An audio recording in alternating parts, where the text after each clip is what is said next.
لوگوں کو نوازتا ہے، اپنے رشتہ داروں کو، اپنے گھر کے لوگوں کو، پھر اپنے تعلق واسطے کے لوگوں کو، اپنے ارد گرد جس کے ساتھ اس کا کوئی سیاسی مفاد ہو اسی کو وہ نوازتا ہے۔ پاکستان میں یہ چلتا ہے، اور ہم دکھ کی بات یہ ہے کہ ہماری قوم جو ہے وہ اس چیز کی عادی ہو چکی ہے، وہ سمجھتی ہے کہ یہ سب ٹھیک ہے، حالانکہ یہ ٹھیک نہیں ہے۔ زندہ معاشرہ جو ہوتا ہے، زندہ قومیں جو ہوتی ہیں وہ ایسے ریئیکٹ نہیں کرتی۔ اب میں نے مثال آپ کو دی کہ آپ کا جو سابقہ پرائم منسٹر ہے، 3 بار وہ پاکستان کا پرائم منسٹر رہا، اس نے کیسے بیماری کا بہانہ بنایا؟ ایک سزا یافتہ مجرم جو کہ جیل میں تھا، وہ کیسے بہانہ بناتا ہے کہ جی میرے پلیٹلیٹس کم ہو گئے؟ اس نے اپنی جو میڈیکل رپورٹس تھی اس کو مینج کیا، اور میڈیا نے بھرپور اس کا ساتھ دیا۔ اور پاکستان کے جو کرپٹ ججز ہیں، دیکھیں میں عدلیہ کو برا نہیں کہتا، عدلیہ ایک پاکستان کا بڑا ادارہ ہے، آئی رسپیکٹ عدلیہ، لیکن اس میں موجود چاند کرپٹ ججز جو تھے انہوں نے بھی اس کا ساتھ دیا، اور کس طرح وہ بیماری کا بہانہ بنا کر اور گورنمنٹ کو پریشرائز کر کر وہ ملک سے چلا جاتا ہے، اور اب برطانیہ میں اس کا کوئی علاج نہیں ہو رہا، وہ گھوم پھر رہا ہے، اور وہ جان بوجھ کر وہ اپنی تصویریں جو ہے وہ وائرل کر رہا ہے تاکہ پاکستانی قوم کے منہ پر، پاکستانی اداروں کے منہ پر ایک کرارا تھپڑ جو ہے وہ لگے۔ اب آپ مجھے بتائیں کہ کیا یہ پاکستان کی بے عزتی نہیں ہے؟ دنیا ہنس رہی ہے ہمارے جسٹس سسٹم پر، کیا یہ اسلامی قوانین ہے؟ اور میں علماء کرام سے بھی کہتا ہوں کہ خدا کے لیے آپ ایک دوسرے کو کافر کافر کہنا بند کریں اور قوم کی حالت پر کچھ کرم کریں، ظلم کے خلاف کھڑے ہوں۔ آل رسول کا یہی شیوا ہے۔ ہمارے مولا آقا حضرت سیدنا امام حسین رضی اللہ تعالیٰ عنہ نے کربلا میں جو شہادت دی، اس کا فلسفہ یہی ہے کہ ظلم کے خلاف آپ کھڑے ہو جائیں، ظلم کے آگے سر نہ جھکائیں، اپنا سر کٹا تو دیں لیکن ظلم کے سامنے اپنا سر مت جھکائیں۔ پاکستان میں یہ ظلم نہیں ہے کہ جو کرپٹ لوگ ہیں، بدماش ہیں، بڑے بڑے ڈاکو ہیں، ان کو تو سزا ملتی نہیں، اور جو غریب آدمی ہیں وہ ظلم کی چکی میں پس رہے ہیں۔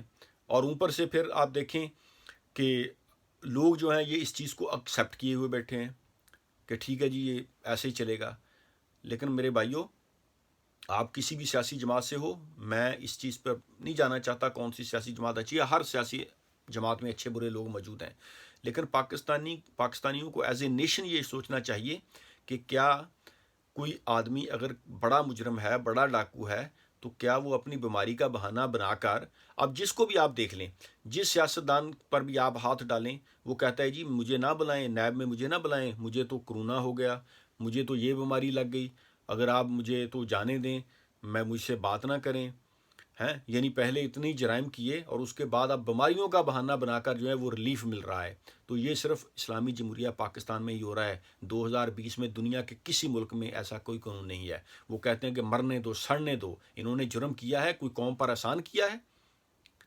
تو پاکستانی قوم جو ہے یہ معذرت کے ساتھ اس میں جہالت بہت زیادہ ہے، لوگوں کو شعور آنا چاہیے۔ جنہوں نے کرپشن کی ہے، منی لانڈرنگ کی ہے، پاکستان کے غریبوں کے منہ سے ان کا نوالے چھینے ہیں، وہ مرتے ہیں تو مریں، کسی کو کیا فرق پڑتا ہے؟ اب وہ بیماریوں کا بہانہ بنا کر گورنمنٹ کو پریشرائز کر رہے ہیں، اداروں کو پریشرائز کیا جا رہا ہے کہ ہمیں مت چھیڑو، احتساب رہنے دو ورنہ ہم مر جائیں گے، ہیں؟ تو پوری دنیا میں ایسی کوئی مثال نہیں ملتی۔ زندہ قومیں جو ہیں وہ ریئیکٹ کرتی ہیں۔ برطانیہ میں نے آپ کو مثال دیا، 2004 میں ڈیوڈ بلینکٹ کا انہوں نے جینا حرام کر دیا تھا، حالانکہ وہ نبینہ آدمی تھا، کسی نے اس کے ساتھ کوئی رعایت نہیں کی۔ انہوں نے کہا کہ اس نے اپنے عہدے کا غلط استعمال کیا، نجائز اپنے اختیارات سے تجاوز کیا ہے۔ ٹونی بلیئر نے بھی اس پر کرٹیسزم کی، اس کی اپنی پارٹی کے لوگوں نے اس پر کرٹیسزم کی۔ یہ ہوتا ہے زندہ قوموں کا ریئیکشن۔